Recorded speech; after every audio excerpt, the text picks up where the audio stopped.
close to me. Come to snuff my shit out, I think. Looks like it's time for me to go, Kuno. Pig's come to take me in. I'm going away for a long, long time, Kuno. Going away for life. What's going on there? Fuck are you trying to pull, pig?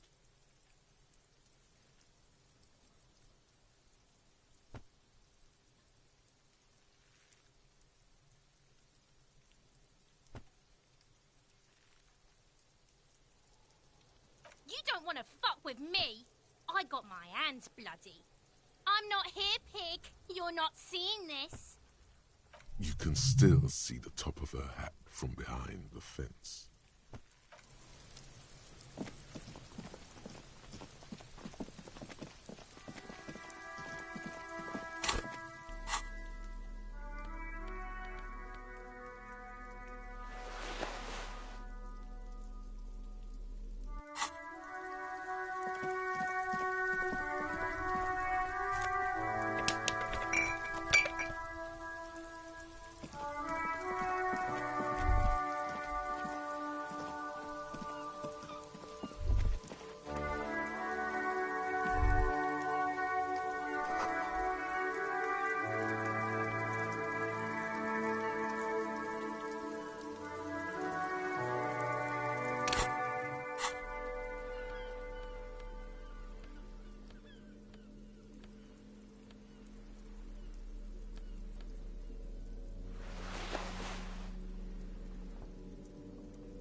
I wasn't kidding when I said we're parapsychologically done. You clearly don't care about the consequences. What gives you the right? Don't expect my help from now on. The back door is locked and I threw away the key. I won't trifle with such forces. Do look at the books, though.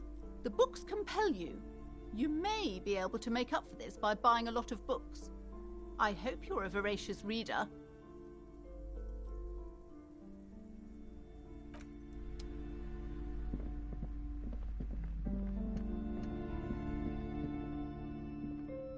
Several maps have been attached to a bulletin board hidden inside the alcove. They're held up by small pins. The board has come loose from one corner. The maps look old and faded. Your eye catches a map of Insulinda, a map of Revachol, and a map of Martinez. I'm sorry, officer. The map of Martinez is the only one available. The other two are not for sale anymore. And besides, you could scarcely afford them. They're quite valuable, though they might not look it. The map of Martinez is 90 cents, though. Yes, yes. Are you interested or not?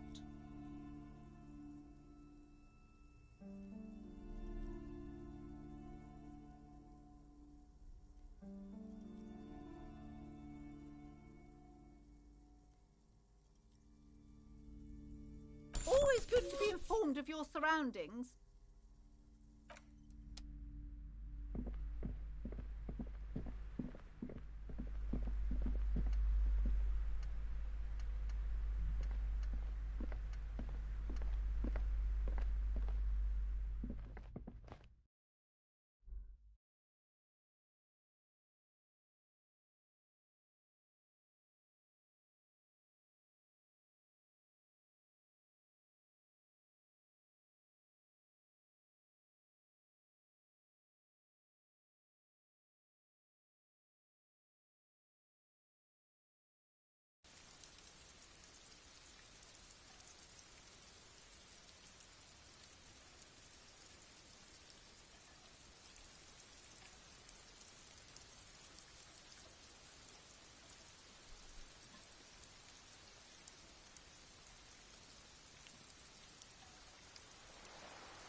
Just an ordinary war.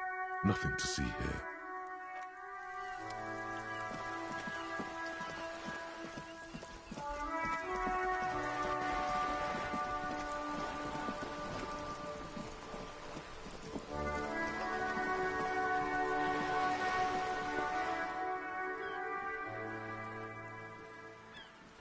You're back. Good. What can I help you with? Quite a few things, I'm afraid. The information I'm to share with you includes sensitive trade secrets. For the sake of my employer, I have to ask for your names and badge numbers. Of course, ma'am. We should have introduced ourselves. I am Lieutenant Kitsuragi from Precinct 57. And this is my colleague from Precinct 41. I'm afraid he doesn't have his badge at the moment. I hope mine will suffice. How curious. Why is that, Detective? Awkwardness washes over the conversation. The woman doesn't like this turn of events. I see. So, are you saying you lost your badge during the course of this episode?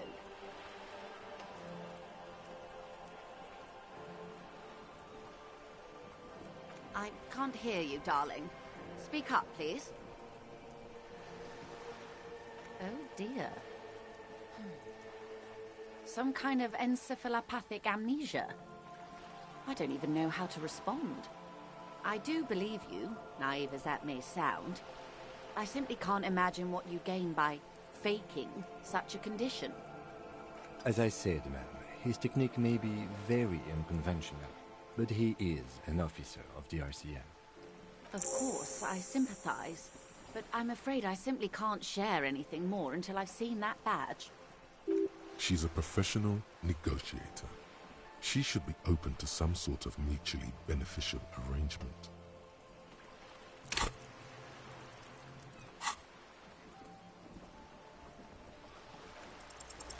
Feelings will guide the way.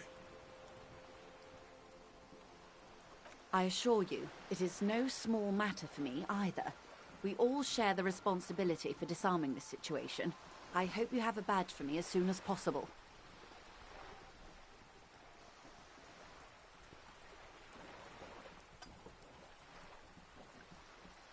Trust me, officer, I am fully committed to resolving this impasse. This isn't some side gig for me. She's silent. The wind flaps the sail above her. Officer.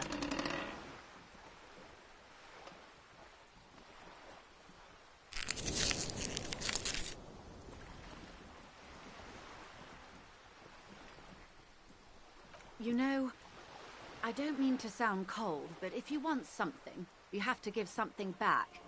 More than just guilt. You're doing it. Despite your own best efforts, you're still getting in. Somehow. I'll be frank with you. If I'm going to break protocol, I need to be able to justify it to my superiors. They're going to want to see something tangible. The Union is conducting drug trade out of the harbor. It's an open secret in Martinez. Surely it must not come as a complete surprise to the RCM either. Perhaps it's time to look into it. Or you can find your badge, which honestly seems like a lost cause. Detective, a word in private before we continue.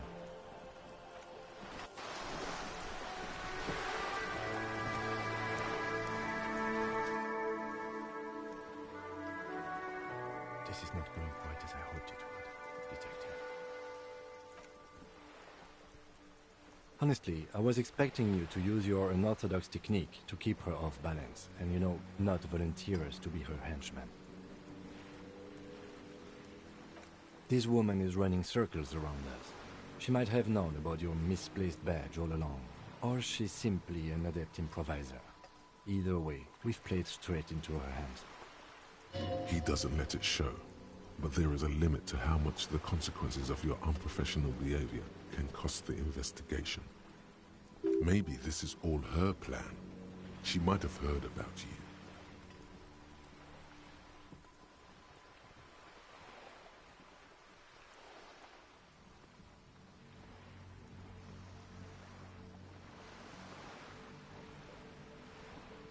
No, If there is reasonable suspicion, we must investigate.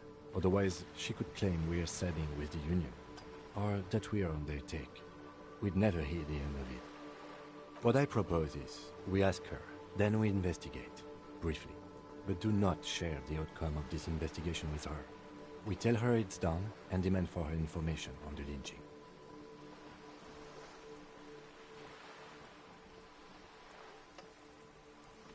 I'm sure you will, Detective.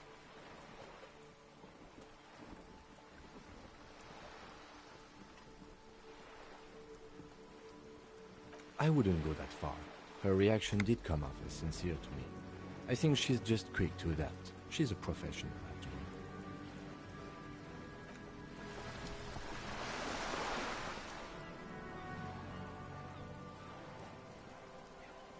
You're back. Good. What can I help you with? It's quite straightforward. Someone is using Terminal B to smuggle raw ingredients from the Samar and Isola into Revachol with the Union's blessing. Wild Pines has suspected it for years. Ingredients for what, ma'am? Meth and dextroamphetamine, GBL, and various synthetic psychedelics. Honestly, it might be quicker to say what you can't make from the stuff. Yes. After they clear the terminal, we lose track. The actual production is taking place at various sites in and around Jamrock Quarter, north of here. Wild Pine seems to be well apprised of the local drug trade, ma'am. Do you mean to say the Union also produces the product?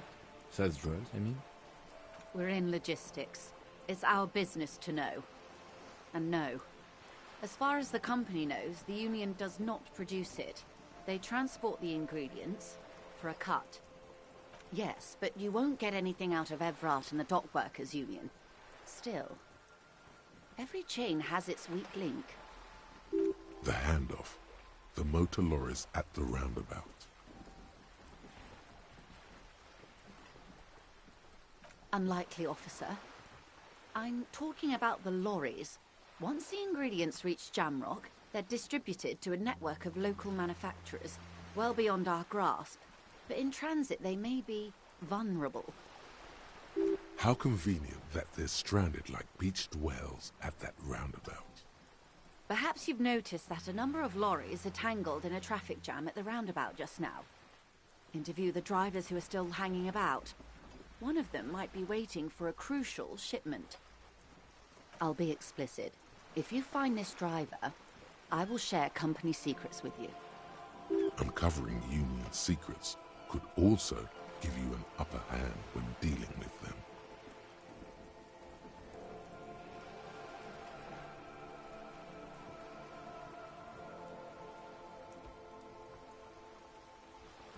How do you think they're financing this strike? There are thousands of unpaid dock workers going strong for the 4th month straight. There was a shakedown of local businesses preceding the strike. Many were squeezed to bankruptcy to fund it. With all due respect to these desert cacti, the contents of a few cash registers cannot provide for 2,000 men. The local businesses can scarcely provide for themselves. Precisely. Smuggled out of that very gate at night, most likely, then loaded onto lorries and driven to Jamrock. You simply need to find one driver who will open up to you. Yes? Excellent. According to my reports, there are at least 3 lorry drivers lingering near the roundabout. Hopefully one of them will know something. It may come to nothing, or it may just blow the case wide open. I suspect the traffic jam won't disperse for a few more days. You should have the time you need. In the meantime, let me know if there's any other way I may be of assistance.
The sight of bullet holes stirs something in you, making you forget the lieutenant's surname.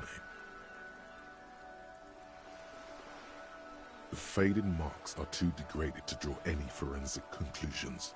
Just chips in the sandstone. They look pretty ancient. Where?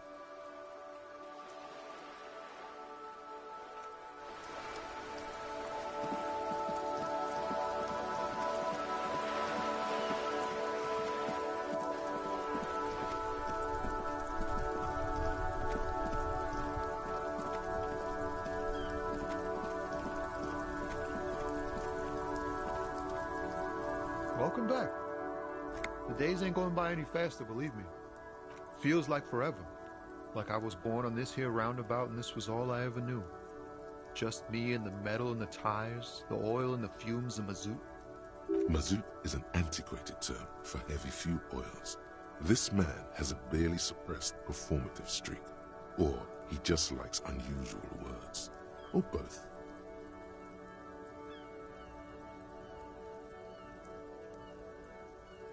Yeah, imagine. It's been a whole week already. Behind the laugh, however, a touch of sorrow. So tell me, what do you need? Nope, don't smoke. Some of the other drivers do, though. There's still a few around, waiting for the jam to disperse. Or waiting for the sweet release of death. Yup, nothing wrong with that statement. Your senses have nothing to add. You'll have to ask around elsewhere. You could also check the kiosk down the street. Frit. With 3 T's. Revachol's weird. Huh? Oh. No, I ain't got any money. They don't want to pay for unfinished work. The bosses, man.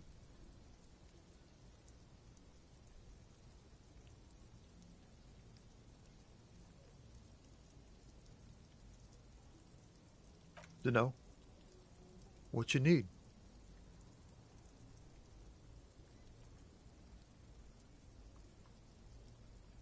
Ah, man. Me and narcotics go way back. Had some good times surfing the psychic waves of my own consciousness, you know? But those days are behind me. There are other addictions in my life now. Why the inquiry, my man?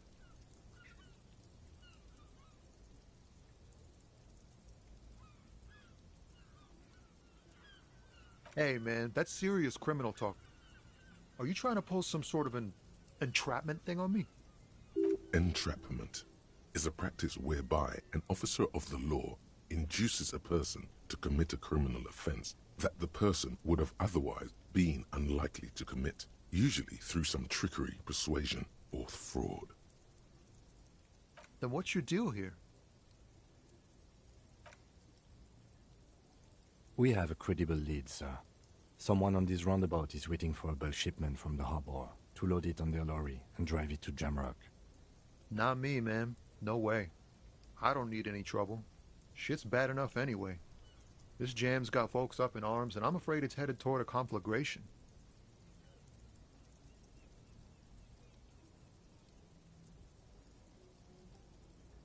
Look, man, I try to stay away from the criminal underbelly of Revachol. I'm a guest here. You really need to find another man to probe with those questions.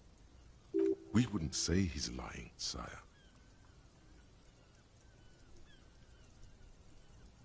Oh, high-grade narcotics, illegal firearms, stuff like that. Relax. He's merely joking. Ha! No, I'm joking, my man. Found runs a nice, clean business. This haul of cargo is mostly sporting goods. You know, tracksuits and that kind of thing. They usually get shipped to Grad and the Occident. Though we've been making headway in the Il-Moran market lately. We're pals and all, but I can't just freely hand out the merchandise. The bosses won't be happy. Not unless they've illegalized sports equipment while I was on the road.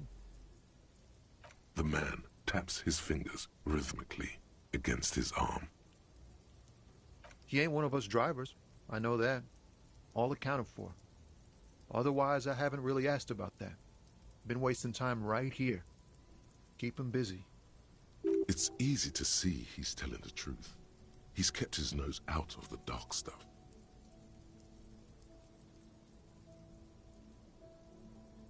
Analyzing the fundamental structural and psychological conditions of being stranded in the midst of a sea of motor lorries and their sad, despondent chauffeurs. Ask for his conclusion. Nothing. I'm just messing with you, man. Don't mind my idle verbosity. Don't be a stranger.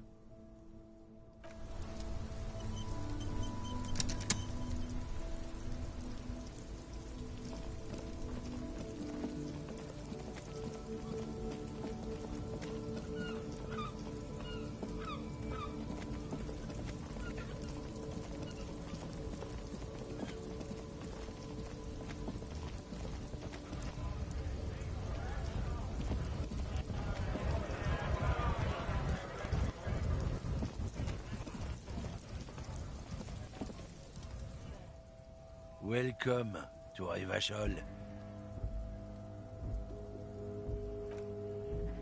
Don't you welcome to Revachol me.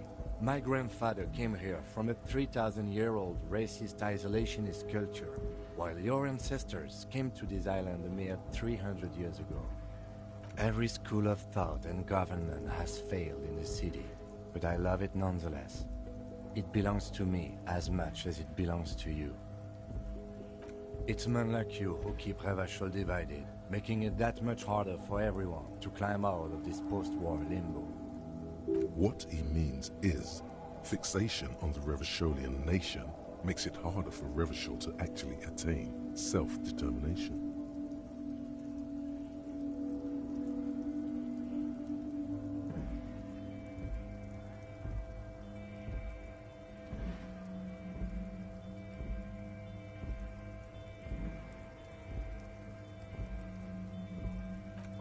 Come on, man, I just said welcome to Revachol. It's a lorry driver thing. I know exactly what you meant. You think my kind doesn't belong here, that I should watch myself and behave. But you see, I'm an officer of the RCN. It's actually my job to make sure you behave. I would advise you to remember that. Silence. The air between them becomes tense. Your partner needs backup.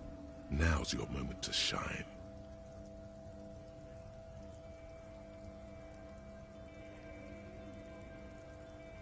You two make a cute couple.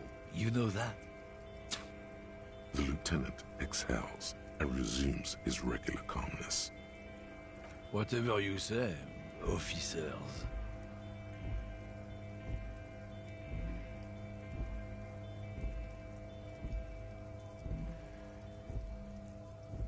Drugs? They're shit, man. I don't let anything pollute my body. You know where that shit comes from? Sarah Miriza, Safre, Ilmara. They take the money from our local junkies here and then use it to outcompete us in the manufacturing sector. They know they can't beat us in a fair fight, so they have to get us to weaken ourselves somehow. It's Revachol sabotage, Revachol economic sabotage.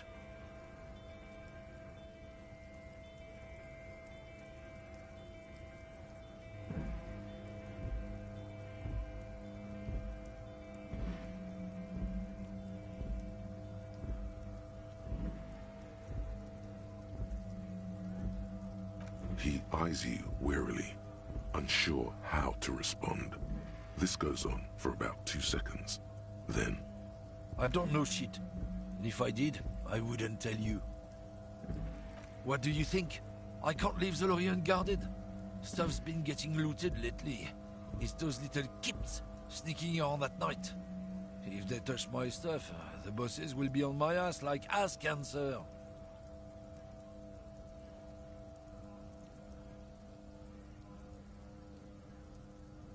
Yeah, I knew that guy. He was an honest driver who loved this country. We were having a good debate about genetics at the Wheeling in Rags when some Kip boys smashed his luck and took damn near everything.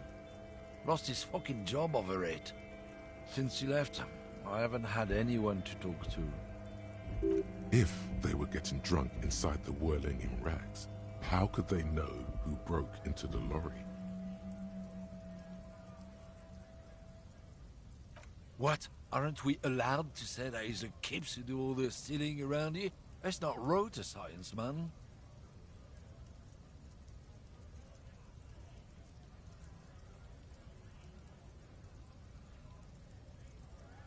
Isn't it obvious? Fucking Sealang. That beady-eyed South Samaran. His little side business is a scam. I wouldn't be surprised if he was peddling drugs as well. Of course he's a lorry driver. What? He tell you he's just some simple businessman or some shit? He's selling his employer stuff after he broke the seals on his Humanox lorry. His tribe are natural liars. It's in their blood. He's your man, all right. 100%. I wouldn't be so sure about it. Not until we've heard what Sealang himself has to say. Guess so.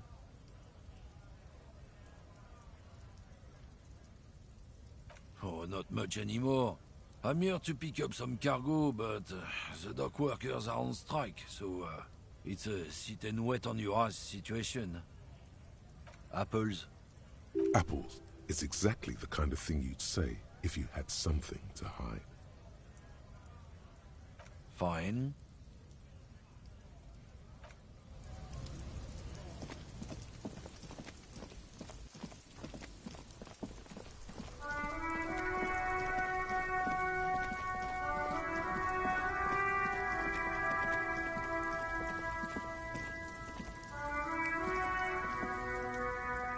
Everything's still cool here, officer. Drugs? I don't go in for that, officer. Drugs ruin lives. Unless you're into drugs, of course. In which case, drugs are excellent. Mwah! Tasty, tasty drugs. That's very cool. A lot of the coolest detectives do drugs. Sadly, I don't have any drugs on sale, or at my home, or on my person. That's even cooler. You investigating that and all. But I am not a lorry driver. I'm just a street vendor. I don't know anything about that. A blatant lie, sire. Yet he tells it with such conviction. We'd believe him if we didn't know better. Who said that? It's the fat racist, right? I bet it's him. He has an agenda against me because I'm an immigrant who works harder than he does. He's a hater. So you admit you're a lorry driver? No, I just said I work harder and he's an asshole. Okay, maybe I'm a lorry driver too. A little. But that's not the most important thing about me. That's my day job. This is my dream.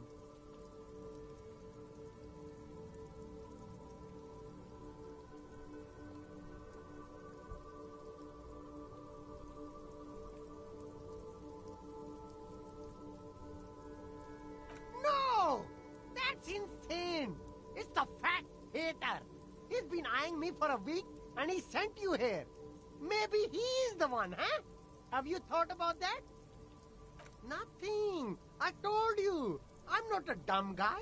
I don't get involved with that crowd. And what crowd is that?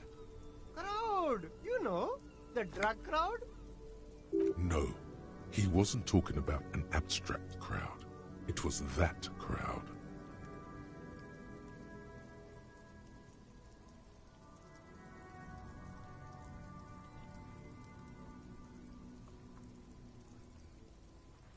No use. He's not telling us. He's too afraid. We need to take him to my station and ask him there. After we've called his boss. Okay, look.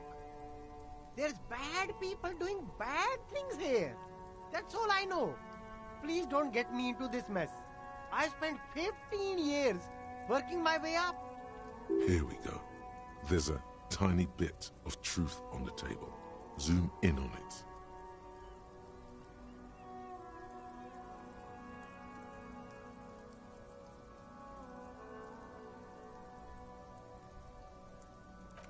a she, okay? The other drivers call her the lady driver. You're better off staying away from her. The way they talk about her, she's no lady.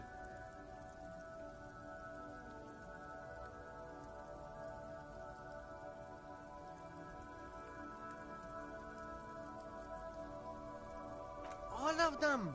I don't know. I told you all I know. Are we cool now? I really want us to be cool now. Who exactly is talking about this lady driver of yours? The racist or the other one with the tattoos? All of them. Even the ones who've left. I don't hang out with them. I don't remember who has tattoos. I don't know. Maybe.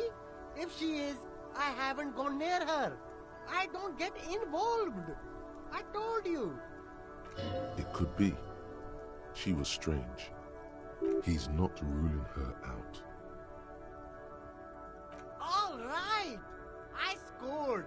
Let's cap this off with a purchase. You can walk away from here with funky sunglasses, detectives. Both of you. You deserve it. Start with a little compliment, then work your way up from there. This is about business, remember. Oh, okay. But why, officer? After all this mess, the broken seals, lying to you, come on. An investment? What kind of investment?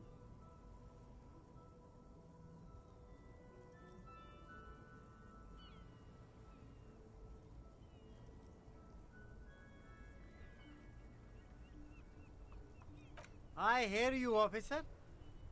What kind of a sum are we talking about here? Sounds like a fair deal all around. Corruption. It's just like bus or seagull. A kid watching out of a window describing things going by. He doesn't like it too much, but what do you do?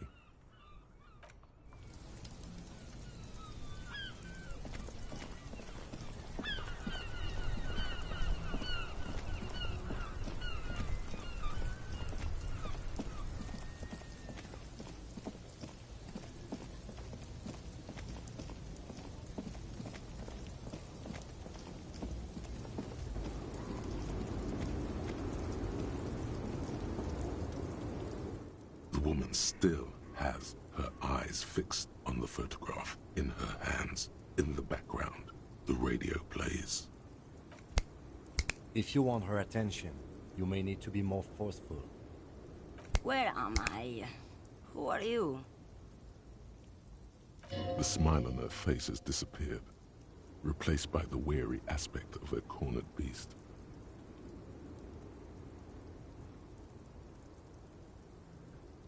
Then I don't suppose you could tell me where we are, Lowman? Never mind. I remember now. I'm still stuck in that traffic jam in the 50s.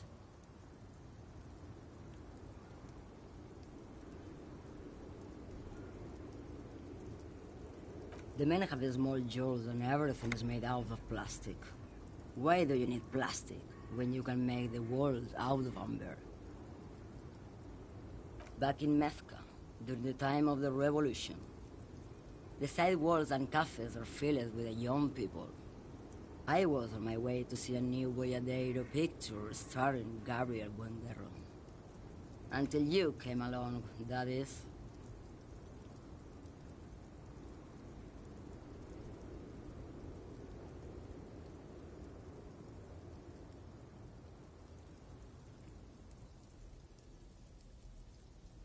I wasn't dreaming. I was there, Lowman. It was early spring, and the man behind the black sun had just come out. The posters were 20 meters tall. Everything was golden. While you, people, were tearing each other apart over your petty little revolution, in Methk, it was a golden age. The Republic of Mesk is a massive confederation on the Isola of Muindi, the world's largest state by territory. It's a petrostate, a constitutional monarchy, and, as of recently, an outcast due to its tilt to the far right. Why not, Harife? It's not like I have anything better to do in this hellhole.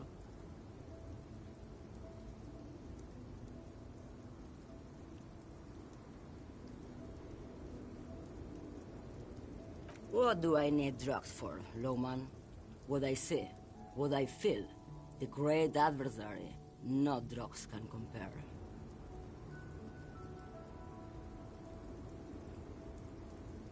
If you don't know, Maybe if she thought you're corrupt.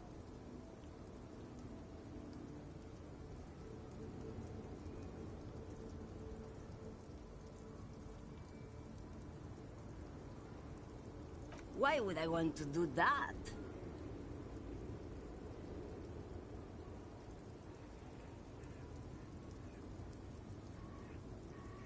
Loma, what in the name of God are you talking about?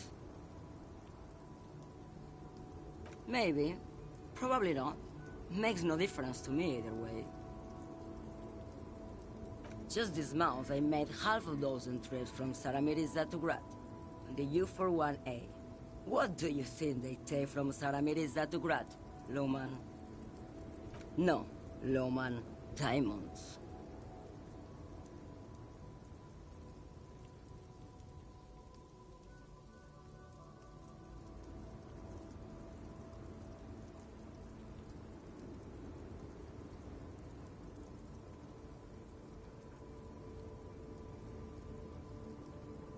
Easy is the skinny man who thinks he's a poet.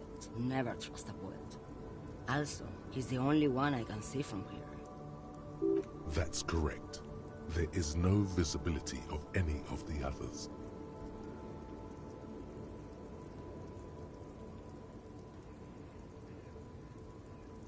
Where do you want me to go? This isn't so bad. I can listen to music, or the seagulls.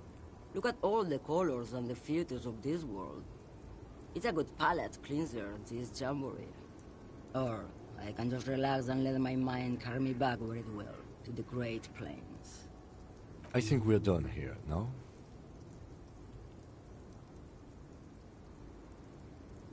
Diamonds? Of course not. But wouldn't it be marvelous if I was? Whatever stupid things they put in the lorry, I imagine.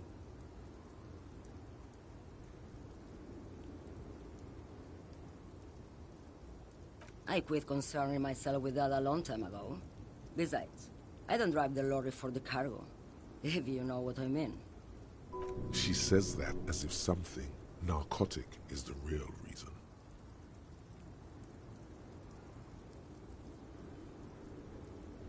Oh, it's so much more than a high where I go, Harife. It's low. I go to the bottom. Yeah, it's definitely some kick. Some terrible kick in the dark. A sleep kick. Perhaps you can find out later.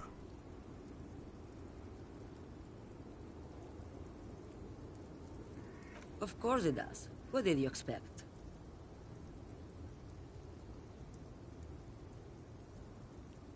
Yes, go. Enough jamboree. I need to get back to Mesky.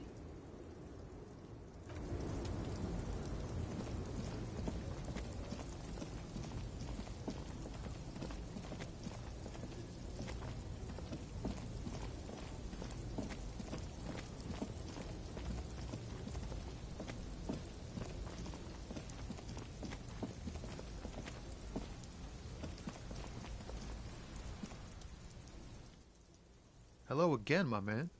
What's on your mind?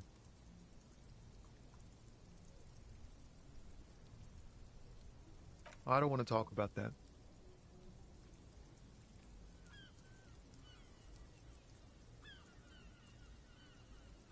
Man, I was hoping it isn't going to be her.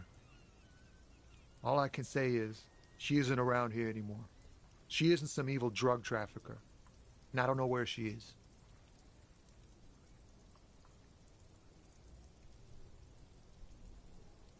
Thank God I don't know. People here call her the Lady Driver. She kept her name a secret.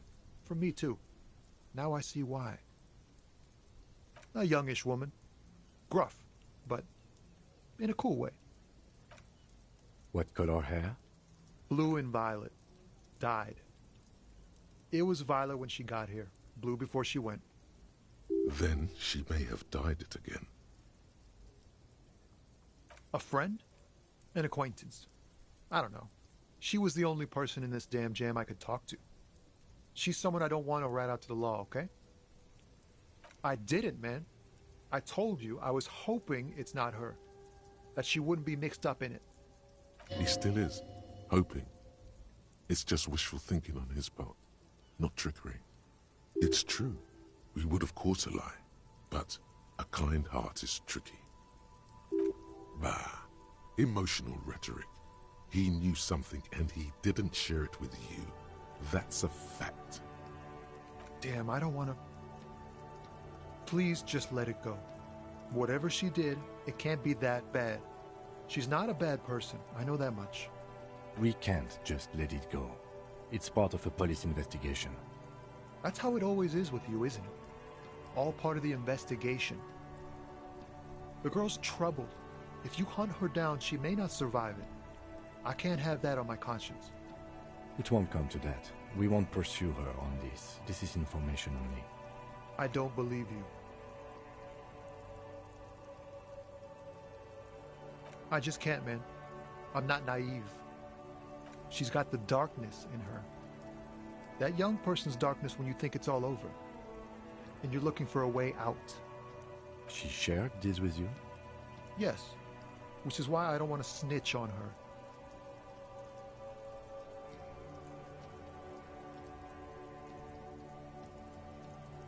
I heard the rumors. I saw the other drivers looking at me strange when we talked. And she told me, too, that she's had a violent life. But I wasn't afraid of her. More like for her. Did this violent life include drug trafficking? Well, it looks like it did now. But we didn't talk about that. We talked about life, you know? She talked about her mind.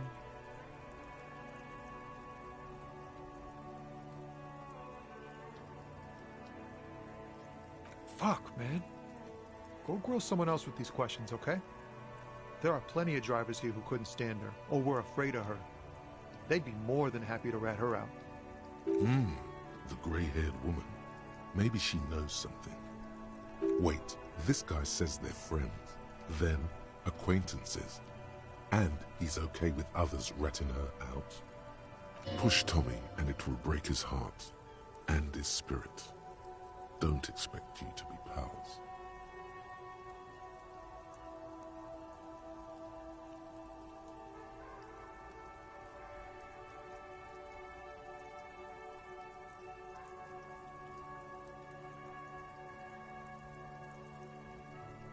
Fine. I don't want to be a butcher. And I don't want to be a knight either. I just want to be a person who can sleep at night. A little fame wouldn't hurt too.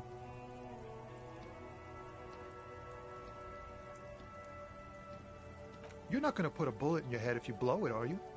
Because she's on the edge, man.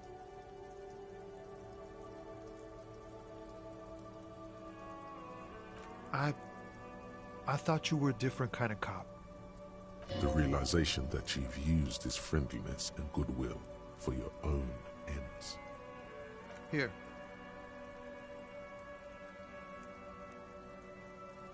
Valori's still here, down past the statue of Philippe. The cabin is green. You can get in there with these. That's all I know. When did she leave? Last Friday. No. I don't know.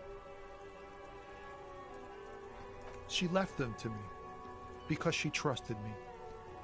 So I can get it out of the way when the jam breaks loose. Otherwise... The other drivers would have to tow it or break in to get the machines moving. If they break in, they would find what's hidden inside. Something incriminating. Nah.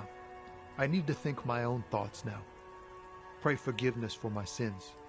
Go check your cabin. I hope it gets you something. Help someone.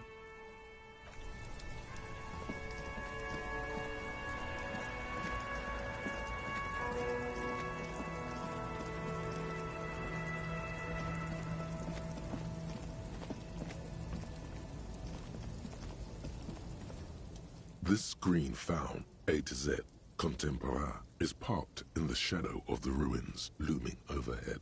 It's seen better days. This is the one our man pointed to.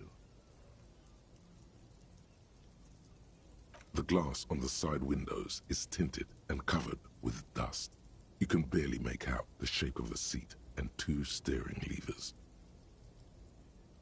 The door is locked. The handle looks shiny, like it's recently replaced. You push the key into the lock and turn. It makes a cracking sound. Then the door pops back a few centimeters. You can just... The smell of cigarettes and perfume welcomes you. The cabin inside is plastered with old movie posters. Actresses smile from the walls. There's a radio transmitter in the front and a toolbox tucked under the driver's seat. Some tools lie scattered near the pedals. These are movie posters featuring starlets from long-forgotten films from the 20s, the teens, even the 90s of the last century. One of them particularly catches your eye, a centerfold of an ingenue attached right above the back seat. The actress is draped in a sheath dress, one of her shoulders bared. The faded remains of an autograph run across the poster. She's looking past the camera. Wait, doesn't she resemble someone you know? But you can't put your finger on whom exactly. This is Tijon, a starlet from the dawn of cinematography, less known for her talent than her tragic, untimely death. She wasted away in a drug den called Door to the River, not far from here, on Boogie Street, a mixture of cocaine and morphine.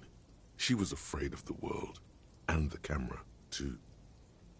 The actresses and the rear actor all smile you a warm goodbye. A radio transmitter is attached to the dashboard, and a toolbox sits under the driver's seat. Looks like the frequency dial is absent. It requires a key to work, but the key has been removed, likely by the missing lady driver. Strange. There are so many radio stations saved here. Must be over 100 at least. For contacting an entire fleet of lorrymen, for example. This is all shortwave, UW and UKV. Looks like we are dealing with an impressive organizational tool. The nerve center of a huge operation, with quite a range too. Doesn't look like it. It's completely inoperable without a dial key. The smell of 1,000 cigarettes, some dead actresses, and a rusty old toolbox under the seat. You wedge yourself under the steering wheel to get a better look. Seems like the few tools lying around here, a hammer, a pair of pliers, a rusty wrench, have been casually thrown there by the disorganized driver. But one odd detail does catch your eye. A piece of sandpaper has been glued to the throttle. Sandpaper adds extra grip. Sandpaper? A novel technique? The movie stars are still smiling from the walls. There's a radio transmitter in the front and a pull-out toolbox tucked under the driver's seat. Some tools lie scattered near the pedals. A metallic door slides out from the seat. It's empty, except for a folded newspaper. It's an issue of Périphérique from last Wednesday. A piece of paper falls out from its pages. It looks like an article ripped out from a radio enthusiast magazine. Complex mathematical equations explain the basics of something called the Ulan frequency system. The Ulan frequency system? I've never heard of that before. I know of FM, AM, UKV, but... The pull-out toolbox slides back into its nest. The rest is as it was. Radio, posters, a trace of motor oil smell under all the cigarettes. You close the rusty old lorry door. Great. I think we got everything. A word, detective? Before we return to Joyce?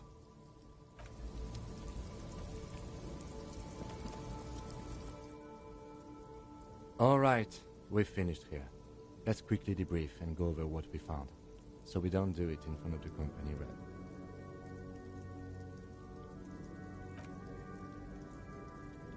Honestly, I'm quite worried by what we've seen so far.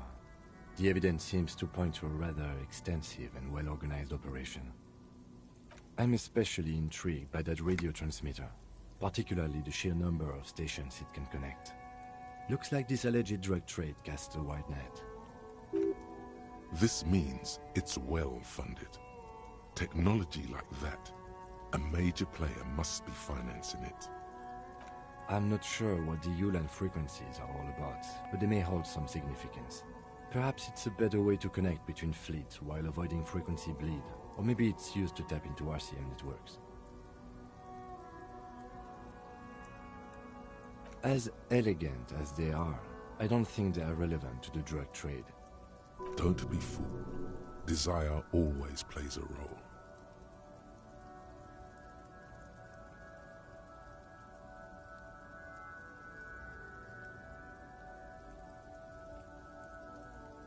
I'm going to say no.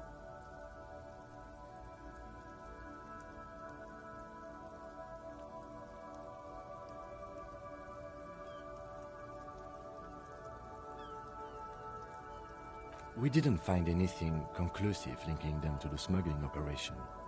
But somehow, I doubt that Evrard Clare would be oblivious to something like this happening right under his nose. My suggestion is, we use it against the Union in any way we can, to our own ends.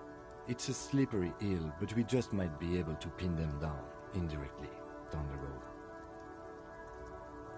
We should return to the murder case, see what Joyce tells us about the lynching. When we are done for the day, I call my station and suggest our narcotics department look into it.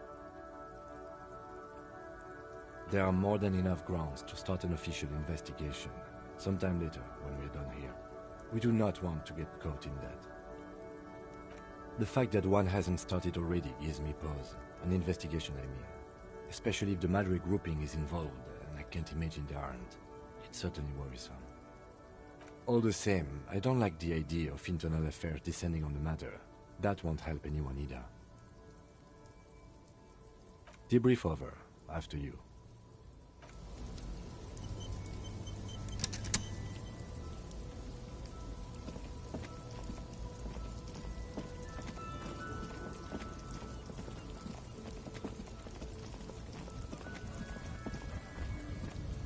A lorry stuck in the traffic jam. This big, heavy Grad-made machine is well kept for such an old machine. The windows are clear. They've been recently washed. You can see a lorryman's cabin with personal belongings, stickers, insignia. The driver has adorned his space with a substantial collection of peculiar paraphernalia. Proclamations about honor, strength, and purity are glued to various panels. The back end of the cabin is a small perch to sleep, large ashtrays. There are several suns and wheels sewn into the curtains. A book with ragged edges catches your notice. The front cover features a large, muscular man. The title reads, Man from Eamdal in the Lost City of the Pygmies. Racist nationalist paraphernalia. Not unusual in this part of town. This is our guy.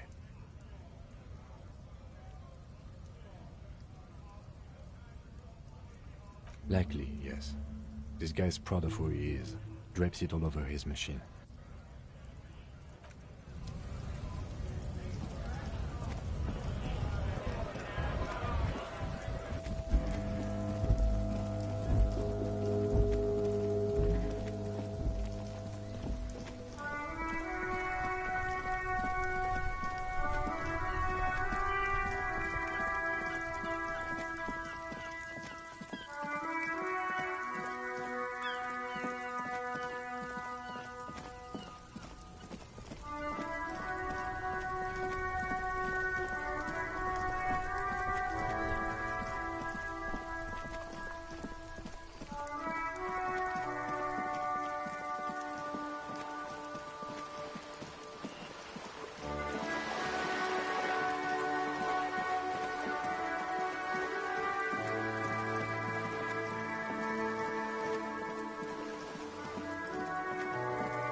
You're back. Good. What can I help you with? Yes, my eyes on the harbour have sent word to that effect. What have you discovered?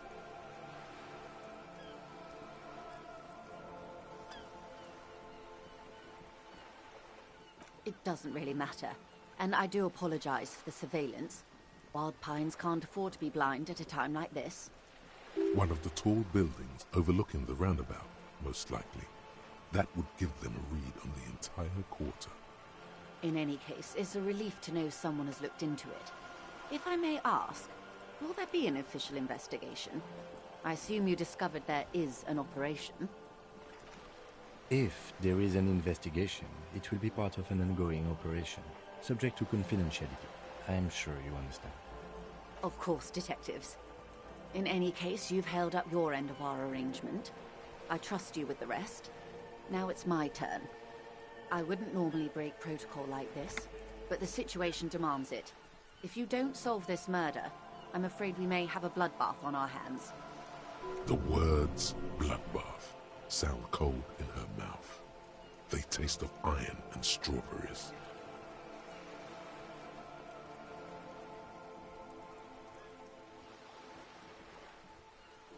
Yes. I'm afraid this strike may descend into a small-scale civil war, with possible consequences for all of Revachol West. Since you are sharing, ma'am, this is also the RCM's worst-case scenario. Then we're on the same page, as grim as it may be. I have an indirect role to play, I'm sad to say. My employer experienced a momentary lapse of faith in me. In that moment, they elected to deploy a private military contractor as an insurance measure. They called it my security detail. Absolutely not. These mercenaries are muscle, pure and simple. They are meant to intimidate the Union into surrendering. Who are they, exactly? Crenel, an Oranese military company. As far as I know, 3 arrived in Martinez. They report to me sporadically, but they do not answer to me. To be frank, our relationship is deteriorating. They wear ceramic armor, have semi-automatic weapons, and years of combat experience. They also have trauma and stressor disorder, and no idea how to conduct themselves in an urban civilian environment. So, what happened? The story is, one of them, the Colonel, I don't know his real name, sexually assaulted a local woman while he was drunk and separated from his unit.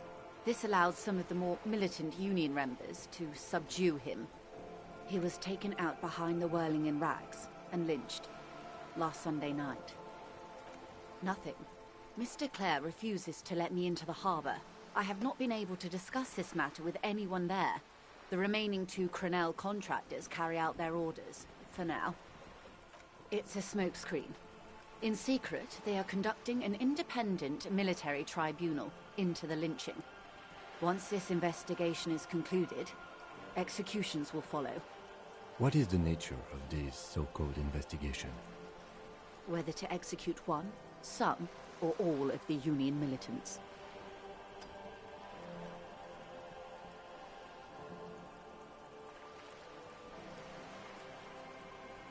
Surely you're joking. These people are killers. My only hope is that yours provides a single, concrete suspect before they indiscriminately pick theirs. Simply put, if you don't pin this on someone good and do it fast, they will identify and execute everyone present at the lynching. This in turn will force the Union to respond. The débardeurs have over 2,000 men. It will be 1,000 to 1. Have you ever seen a hornet invade a beehive, Lieutenant? It's not pretty. The Serai's giant hornet, the world's 2nd largest insect, can kill 40 honeybees a minute, while a group of 30 can decimate an entire hive of 20,000 bees in less than 4 hours. These men work in tandem using semi- and fully automatic firearms. Their armor is virtually impenetrable to muzzle-loaded weapons, even yours. Most Union workers don't have guns at all. As I said, a bloodbath.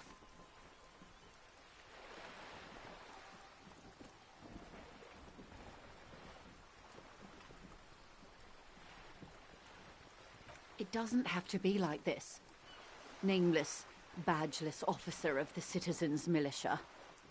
One single concrete suspect delivered into civil court, a good one, and I may be able to defuse this situation.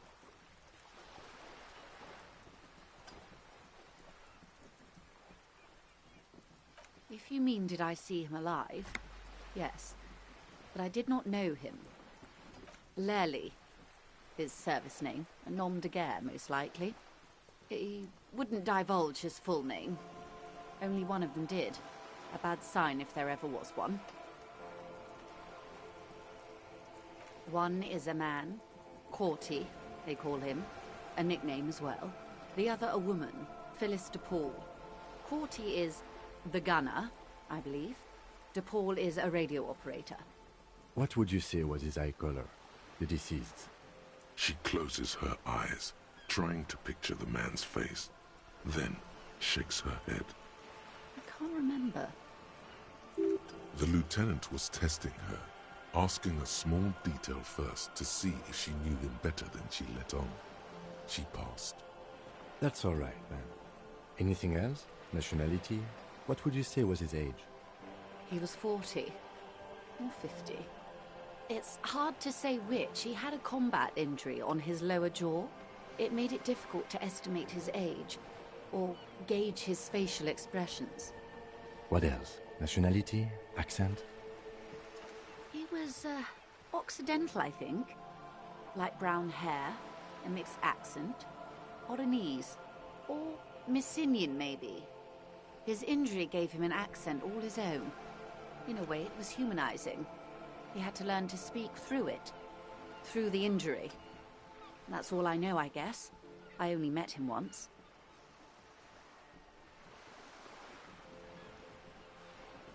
Or he didn't.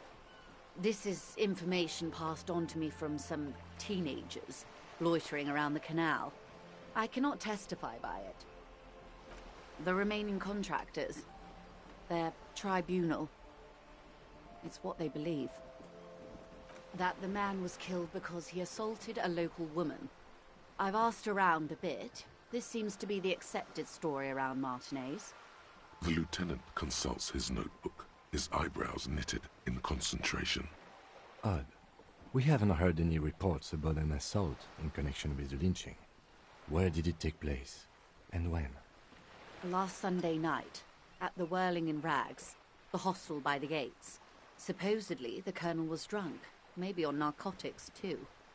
Either way, he's alleged to have sexually assaulted a woman. Sometime later, a group of dock workers got their hands on him. That's a good question, officer. I don't have the slightest idea. As I said, it's a rumor about a rumor. In any case, it's what the colonel's remaining colleagues believe. You'll meet her soon enough, you feel. They've gone to ground, as it were. I don't recommend seeking them out. For one, they're almost certainly armed to the teeth. They don't have the same respect for the Revachol citizens' militia as I do. To put it bluntly, they think you're vigilantes, ghetto savages. It will not be a fruitful meeting.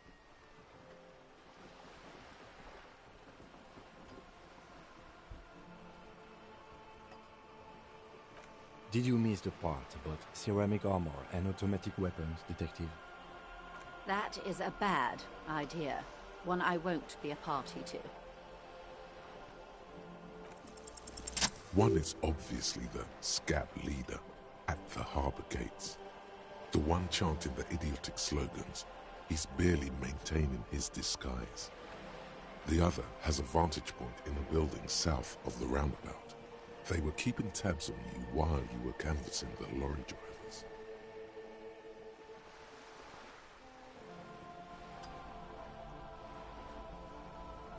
That may be so. I still hope you heed my advice. There's no need to kick the hornet's nest. For all your talk of averting this catastrophe, the situation at the gate is a powder keg. Does this not bother you? Of course it bothers me, Lieutenant. But my hands are tied. How would my employer react if it appeared I were intervening on behalf of the Union? Your concern may be appearances. Ours is keeping the peace.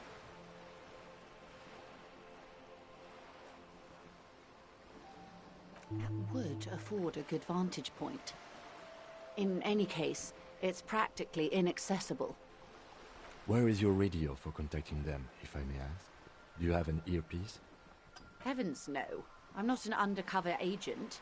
There's a short wave at the ship's wheel. I hope I can answer it better. Until the executions start? Truthfully, I don't know. It depends on their progress identifying the members of the lynch mob, and their impatience.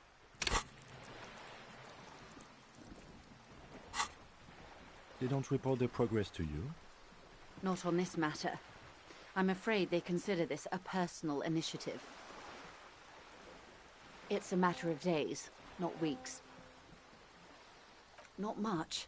Their public resume is relatively good, as far as private military contractors go. I believe they were once called Downwell. They boast a long list of clients: Saint-Baptiste, Welchman-Lorenz, Eendracht.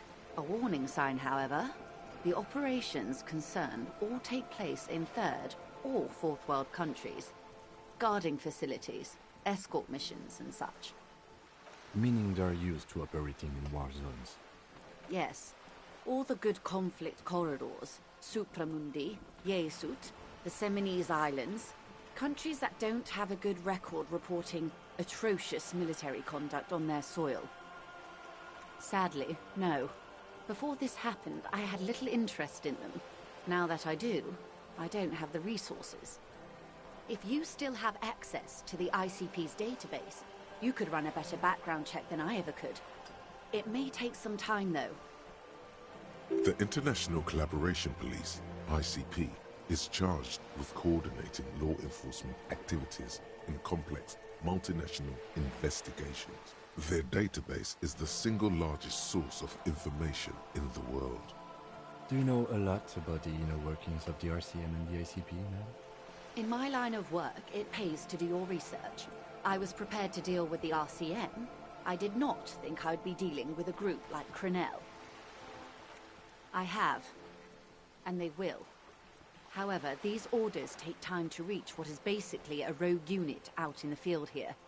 Until they do, it's all on us. She's being truthful. She is pressing them as hard as she can.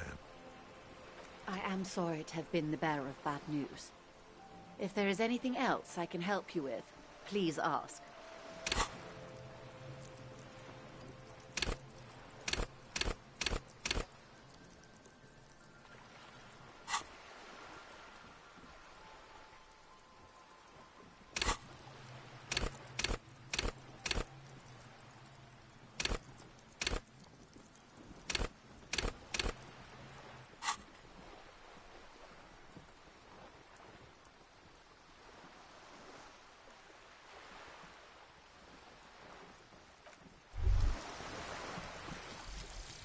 Lonesome, long way home. Here we go. Home awaits.